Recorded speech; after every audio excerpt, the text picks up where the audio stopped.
Yo, what is going on, guys? Today I'm going to be doing my NFL recap for the Week 14 slate, talking about the Week 14 slate, talking about my lineup on DraftKings, my cash game lineup, looking at some of the players I took, and seeing where I was right and where I was wrong, where I hit on guys, where I made my mistakes. We'll do that as we go through the lineup. And we'll also take a look at the Millionaire Maker, take a look at one of the highest scoring lineups on the slate, and look at some of their players, see if we were considering some of the guys that they took. And like always, guys, if you could drop a like on the video, I would really appreciate it. And if you are new to the channel, if this is your first time checking out my channel, I do really appreciate you clicking on the video. Make sure you hit that subscribe button and turn on notifications so that way you'll never miss out on any of my new videos. But yeah, guys, looking at my cash game lineup for this week, there's one part in this lineup I want to talk about. The lineup that I put in this contest wound up putting up 140.7 points. But Dede Westbrook and Jimmy Graham, those were not the original plays that I had in. I made a late swap off of Larry Fitzgerald and Trey Burton. I originally had Larry Fitzgerald and Trey Burton in at the wide receiver 3 spot and a tight end. I made the switch because this guy, the Jimbo guy, he was beating me. And I did the math. I added up the players that he had, subtracted the salary cap, and I was sort of able to figure out with the math that he probably had Larry Fitzgerald. I just tried to get an estimated guess at his team. He did actually wind up having Larry Fitzgerald, and he was beating me by like 5 or 6 points. We both had 3 players left. I didn't want to have Larry Fitzgerald. I didn't want him to block me. So I pivoted off of Fitzgerald. Figured I'd just pivot off of Trey Burton too. Went down from Fitzgerald to Dede Westbrook, then went up from Trey Burton to Jimmy Graham. Obviously, it didn't really matter in this 3-man. If I would have stuck with my original team, I think if I would have stuck with Fitz and Trey Burton, I would have put up like 155 or something like that. But it didn't really matter in the 3-man. Even though I made the switch, I still wound up winning this 3-man. But anyways, looking at my lineups, starting off with quarterback, I rolled with Case Keenum in cash. He was just sort of a play that fit. I didn't really love Case Keenum this week. He wasn't really a guy I was heavily into. But the guy's just been so good. He just fit after I did had all the other players in. And I had 6,100 left, and that's what Keenum's salary was. So I figured I'd just play him. The matchup wasn't the best against Carolina, but Keenum, like I said, the dude's just been so good since he's been starting. He's been so consistent. Just looking at his last 4 games, 17, 27, 16, 22 DraftKings points. Keenum has shown he's shown a floor just as of late. Rarely is he going to just totally bust for you. He did have a bad game against Baltimore, but Keenum's been showing like a 16, 17, 18 point floor lately. He's shown a little bit of a ceiling as well. Put up 27 DraftKings points against Detroit. Obviously, I could have went down from Keenum to Jimmy Garoppolo or something, then upgraded at another position. But I really liked the lineup I had. Keenum fit, so I just went ahead and plugged him in. But like I said, I could have went $600 down from Keenum to Garoppolo, and then maybe upgraded a defense or something. The Bengals defense really killed me. They were one of my favorite defenses this week. Probably should have got off of them because of the injuries, the suspensions. I know their defense was kind of depleted. Probably should have got off of Keenum, went down to Garoppolo, then paid up for the Chargers defense or something. But either way, roll with Keenum at quarterback. Definitely had a nice game, 22.2 DraftKings points. Paid off his salary. And then the next play under Keenum, Gio Bernard. This was a lock for me. Gio Bernard, one thing that's really surprising, I was the only one that played him in this 3-man. This was a $109 3-man, so pretty high stakes. And I was the only one that played Gio, which is totally surprising. I felt like Gio was a lock this week. I know he was heavily owned in pretty much every contest. I think in the Millionaire Maker, he was on the guy that won the Millionaire Maker had him on his team. And Gio was 51% owned in the Millionaire Maker. I know in cash games double ups, 50-50s, he was 70, 80% owned, especially as the stakes increased. More people play Gio.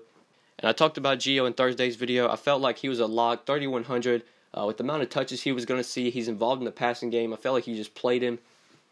He got 11 carries for 62 yards, got 6 catches, had 8 targets, 68 yards, finished with 19 DraftKings points.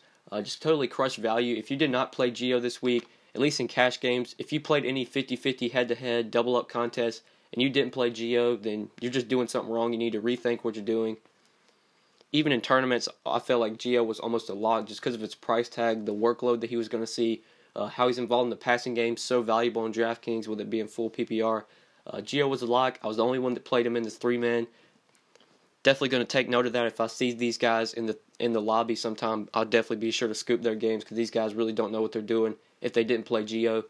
But going on to the next play, my second running back, I roll with LeSean McCoy going up against the Colts. It was that snow game. I mentioned this on Twitter. LeSean McCoy, like 4 years ago, had like a monster game in the snow. I believe it was against the Lions. Back when he played with the Eagles, had like 4 touchdowns, 200-something yards. Obviously, I didn't think that was going to happen again, but I knew the workload was going to be there for Shady. I knew with the 5-6 inches of snow, the Bills weren't going to be chucking the ball 30, 40 times, especially with Peterman at quarterback. I felt like Shady was going to get a heavy workload, and he did. Got 32 carries for 156 yards. Obviously, in the snow, I was expecting him to actually get a lot of pass game work because I felt like if they did throw the ball, it was going to be a lot of checkdowns to Shady McCoy. But he didn't get a single catch or target, which was pretty surprising, but still got 32 carries, 156 yards, and a touchdown, 24.6 DraftKings points. This was definitely a play I was sort of iffy on Sunday morning with that snow. I wanted to get off of him, but just seeing how he performed in the snow 4 years ago, I knew the carries would probably be there. I felt like they weren't going to throw the ball at all. They were going to give the ball to Shady a ton. Definitely worked out, 24 DraftKings points, just all-around good game from LeSean McCoy. And then my next receiver was Josh Gordon. He put up 15.9 DraftKings points. Josh Gordon was another guy that I felt like was a lock this week, at least at 5,500. Obviously, I think he was a guy that you could fade. I felt like Gio, there was no way I was going to get off of Gio. But Josh Gordon, I could have faded him, but I locked him in. He didn't really crush his price tag, but definitely got value to what you needed him to get. He put up 15.9 DraftKings points at 5,500, so that was solid cash game value. He got 6 targets, 3 catches for 69 yards and a touchdown. I know he started off the game with like 12, 13 DraftKings points in like the first quarter. I know he caught that touchdown in the first quarter, I believe, like right when the game started, and then he really didn't do anything after that. But I felt like the targets were going to be there. We saw how many targets he got in his first game against the Chargers. He did get 6 targets, so that was solid. Found the end zone, 15.9 DraftKings points. Don't feel bad about this play. Definitely felt like Josh Gordon was a good play this week at 5,500. Him and Gio Bernard were kind of locks for me in cash games. And then the next play under Josh Gordon, this was a play that I should have got off of. I roll with A.J. Green as my stud wide receiver. Definitely should not have played him. I should have just found $1,000 to get up to DeAndre Hopkins. So, like, if I would have got off of Keenum, I probably should have went down to, like, a $5,100 quarterback. I don't know if there was one, but if I would have done that, got off of Keenum to, like, a cheaper quarterback, or maybe even got off the Bengals defense for a cheaper defense, and then went from A.J. Green to DeAndre Hopkins, literally would have had a really good lineup. I know Hopkins put up, like, 40 DraftKings points. I didn't pay up for him. I decided to pay up for A.J. Green just because Green's been so solid. The targets have been there lately. The production's been there. He's been finding the end zone lately. Obviously, he didn't have that good of a game against Chicago. Only put up 10 DraftKings points. Obviously, he didn't kill me, but definitely not what I wanted at 7,300. Should have just paid up for Hopkins. But I roll with A.J. Green. The Bears have been getting torched by number 1 wide receivers. Green still got 12 targets, so he was heavily involved. Just didn't really produce to the way I thought he would. Only put up 10 DK points, like I said. Should have went up to Hopkins. Definitely something I'll need to look into to make better or to get better next week. Hopkins and Keenan Allen were obviously the 2 stud wide receivers I should have paid up for rather than going to A.J. Green. But you live and you learn. You figure out where you get wrong so that way you can get better next week. But yeah, looking at my next receiver, Dede Westbrook, like I said, this wasn't the guy that I originally had in here. I made a late swap off of Larry Fitzgerald, who I originally had here, went down to Dede Westbrook. I just pivoted to Westbrook just because the targets they've just always been there this year. In 4 games with Jacksonville, he's got 6, 10, 9, and 8 targets. And he was only 4,200. We know Seattle's defense is kind of depleted. Their secondary not as good as it was to begin the year. So, like, out of all the receivers in those 4 o'clock games that I could have pivoted to, I felt like Westbrook was a good option at 4,200 to pivot to. He allowed me to get up to Jimmy Graham, who I did think was going to have a good game against Jacksonville. I went down from Larry Fitz to Dede and then went up from Trey Burton to Jimmy Graham. Obviously, Jimmy Graham didn't do anything. He only got like 2 or 3 targets, didn't catch a single pass, put up a straight donut. But it didn't really matter in this 3-man. I still managed to win this 3-man, still managed to put up a solid score. But Jimmy Graham really hurt me. I did have this lineup in some single-entry tournaments. I did make the switch in the single-entry tournaments. That definitely hurt me. I think I would have min-cashed if I would have kept my original lineup in single-entry tournaments. But either way, this was the high-stakes contest that I played for this week. And usually as long as I cash in this, I'll profit for the day. So managed to cash in this, managed to profit for the day. So kind of really all that matters. But yeah, looking at my final 2 plays, my flex play, this was Todd Gurley at my flex. This is a play that I had locked in. This was a play that I wasn't going to pivot off of. Gurley was one of the guys that was playing in the later games, but I didn't want to get off of him just because of the high floor that Todd Gurley has, the ceiling that he has. Gurley's kind of turned into Le'Veon Bell Jr. to where he's just getting so much work. The targets are there. He's involved in the passing game. Just looking at that last game against the Eagles, 13 carries for 96 yards. Also got 3 catches, got 5 targets. He wound up finding the end zone twice for 2 touchdowns and finished with 28.5 DraftKings points. Kind of got a ceiling game from Todd Gurley. Even if Gurley doesn't find the end zone twice, he still puts up like 15, 16 DK points. So Gurley, pretty much if he finds the end zone, you're going to get like a ceiling game from him. You're going to get like a 20-plus game. If he doesn't find the end zone, he's still going to put up like 14, 15 DraftKings points just from catching the balls and from yardage. And that's one of the reasons I didn't want to get off of Gurley, because he has such a high floor. Even if he doesn't find the end zone, he's going to get you 14, 15 DraftKings points from just yards and catching passes. So just really like Todd Gurley, even though the matchup against the Eagles wasn't ideal. The involvement this guy has, just with the passing game, with the carries, the workload, he has one of the more solidified workloads at all running backs, him and Le'Veon Bell. So just like Todd Gurley, definitely a stud you got to consider just every week, because the work's there. Involved in the passing game, he'll get goal line work, and that was a play that definitely worked out. Wound up finishing with 28.5 DraftKings points. And then my final play was the Bengals defense. Roll with them. I believe they were 3,300. Obviously, I should have just stuck with the Bills. I originally had the Bills in here, but I had the $200 left to where I could upgrade to the Bengals. I decided to do that. It definitely hurt me. I believe the Bills wound up finishing with like 5-6 points, so I would have got like 4 or 5 more points if I was stuck with the Bills. But I like this spot for the Bengals. The Bears' offense has just been so bad this year. I felt like the Bengals were going to be able to get pressure on the quarterback. I felt like they were going to be able to force turnovers. Obviously, that did not happen. They allowed like 30-some points, 33 points, only got 2 sacks, only finished with 1 drafting point.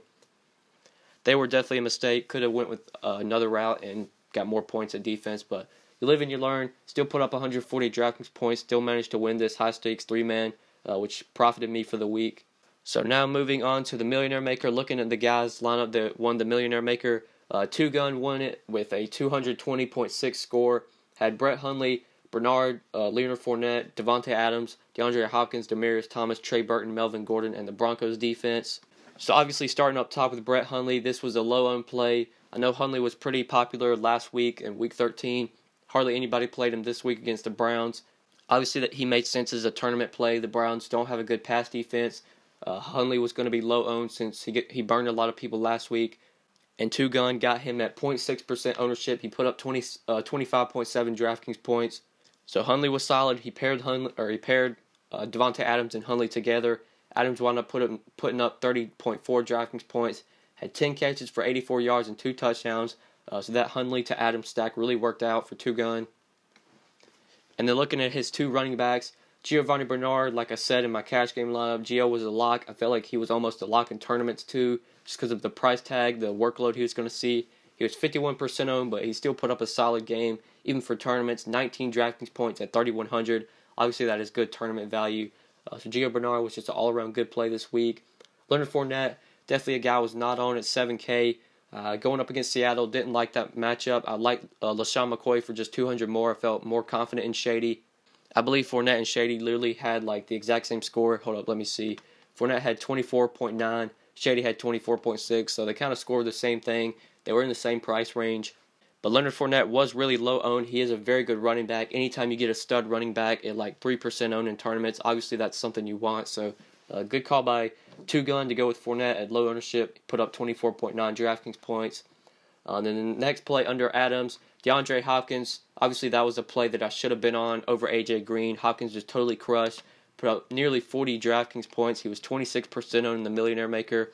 Got 16 targets against San Francisco. 11 catches for 149 yards, 2 touchdowns. Like I said, nearly 40 DraftKings points. I've kind of just came to the conclusion that DeAndre Hopkins, this dude's a beast. He's going to get targets every week. Definitely a guy we're going to want to pay it for. Even if the matchup's kind of tough, Hopkins is going to get targets no matter who's guard or who's on him. So he was the stud wide receiver that definitely should have paid up for over A.J. Green. But like I said, we live and learn, we make mistakes, and we do these recap videos so that way we don't make the mistakes again. But then looking at his next play under DeAndre Hopkins, Demaryius Thomas, really low owned, 5% going up against the Jets. I would say this was a pretty good tournament play. Thomas hasn't shown much of a ceiling lately. Did have a really nice game though against the Jets. Got 12 targets, 8 catches for 93 yards, and a touchdown. I guess it's sort of a smart play, especially at 5K. Emmanuel Sanders has done nothing lately. Thomas has been getting targets just all year, especially as of late, 9, 8, 10, 12 targets in the last 4 games. He was only 5K. So Demaryius Thomas did make some sense at 5K as a cheaper wide receiver. And then the next play was Trey Burton. This was something I was very surprised of. Trey Burton was only 5% owned.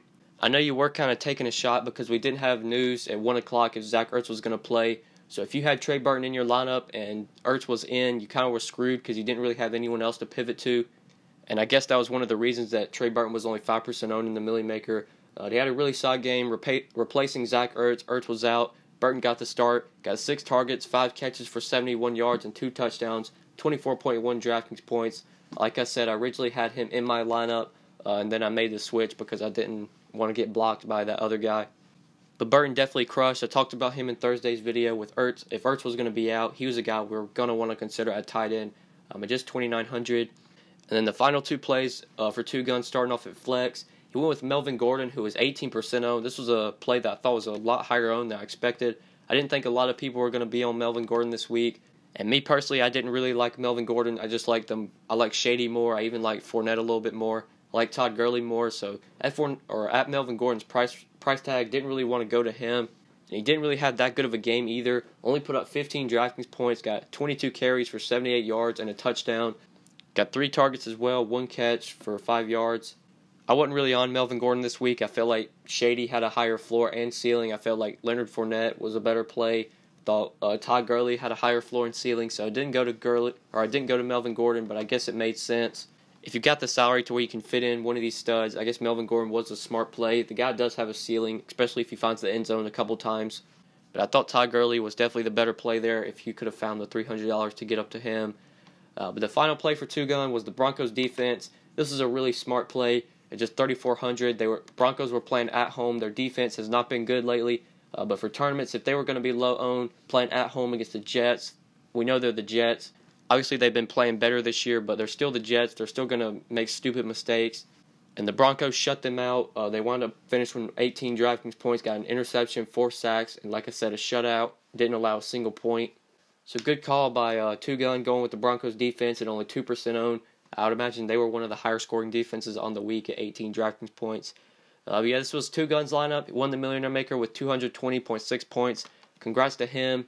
And I think that's it for this video, guys. Thank you so much for watching. I do really appreciate it. If you want to share any of your lineups down in the comments, or if you want to just talk about some of the players that you took, feel free to do that. We'd definitely like to hear some of the guys that you took for this week. But yeah, like I said, thank you so much for watching. Make sure you drop a like if you haven't already. Make sure you subscribe if you haven't already. And we will see you in the next video. Peace, guys. Whoa, whoa, whoa, whoa, whoa, whoa, whoa, whoa, whoa, whoa. Yeah, she shaking fast. Yeah, she dropping slow. What? Yeah, neck on fro. Whoa, whoa, whoa, whoa, whoa, whoa, whoa.